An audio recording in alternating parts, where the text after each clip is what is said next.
Hi friends, it's Andrea here. Thank you for joining me today. Happy Chinese New Year. Chinese New Year is huge in our family, and this year is the year of the tiger. So to welcome in the new year, I'll be making Nian Gao today. Nian Gao is a must-have sweet treat during the new year, to be eaten, to gift, to be gifted. It's meant to be a gesture of goodwill to mean success this year. There are lots of different ways to make this, and consistency is usually firm. But my preference is more on the elastic side, which is what I'll be showing you how to make today. Nian Gao can be eaten cold, room temperature, or pan-fried. A more firm consistency will make it easier to pan-fry. Today I'll be making Nian Gao in my trusty Instant Pot, which means mostly hands off. If you're interested in other recipes that can be enjoyed during Chinese New Year, check out my ever-growing Chinese New Year playlist. Right, so it's already the new year, so let's get started. Okay, to start, we are going to whisk together 1 cup of glutinous rice flour, 1/4 cup of tapioca starch, and 1 tablespoon of rice flour. We're gonna whisk this together and make sure that it is whisked together very well, so all the flours are properly mixed together, so that when you do add in the sugar mixture to make the batter, it will make a consistent texture throughout the entire Nian Gao. So now we're just gonna put our flours aside, and we're going to melt our sugars into this little pot here. So what we're gonna do is we're going to take two bars of cane sugar. Throw that in there with 1 tablespoon of brown sugar, and add in 1 cup of water. We're gonna heat this up on medium heat until the sugars melt. To help the sugars along, you can poke and prod them and break up the pieces. In hindsight, I probably should have broken these bars up in half, but they'll eventually melt. Now this doesn't need to boil, so if you find that it's starting to boil, you can turn the heat down.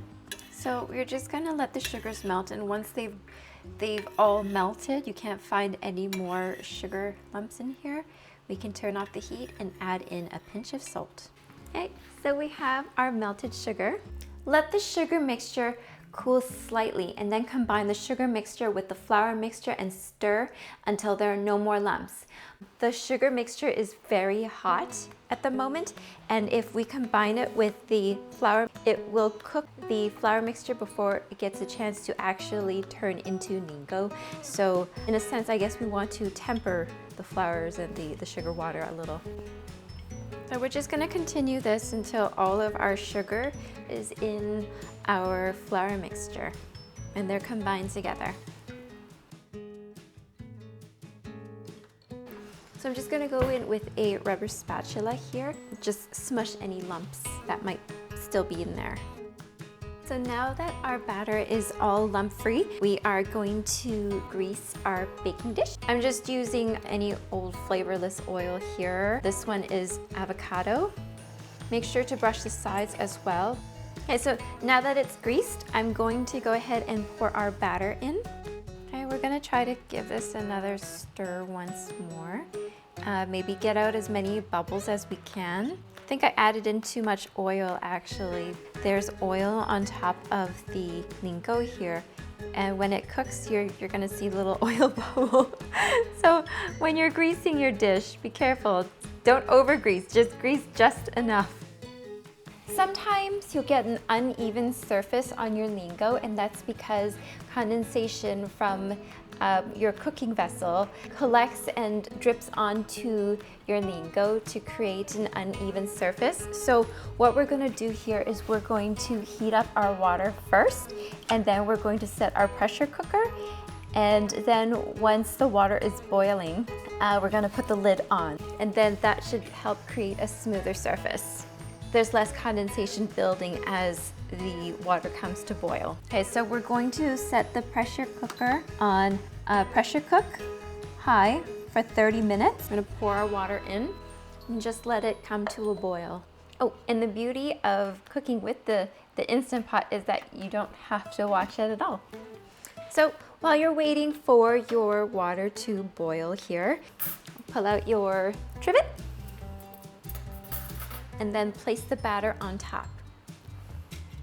And once the water boils, we can go ahead and put our trivet inside. Okay, so we're gonna put our lid on, close it up, switch the valve to seal. So we're just gonna leave the settings as is at pressure cook on high for 30 minutes. When the timer goes off, let the pressure naturally release for 10 minutes and then manually release the rest of the pressure. Once all the pressure is released, open up the lid.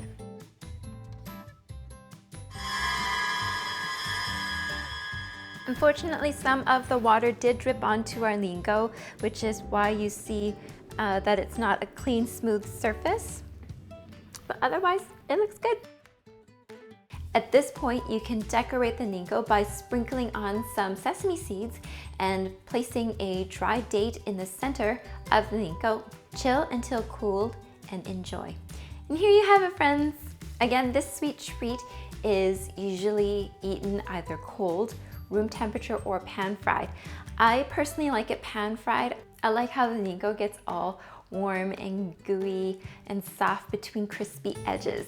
Also, when it's hot, it's extra chewy and soft and kind of tastes like warm toffee. To pan fry, start by slicing pieces of the Nian Gao about 1 inch thick. Then heat up a pan on medium heat and wait until the pan gets hot. Then add in a tablespoon or 2 of oil and place the slices of the Nian Gao onto the pan and fry until the edges darken. Thank you again for joining me today. If you liked my video, please click the like button and don't forget to subscribe for more fun food ideas. Happy Year of the Tiger, wishing you all love, joy, and prosperity this year. Until next time, friends. Mwah!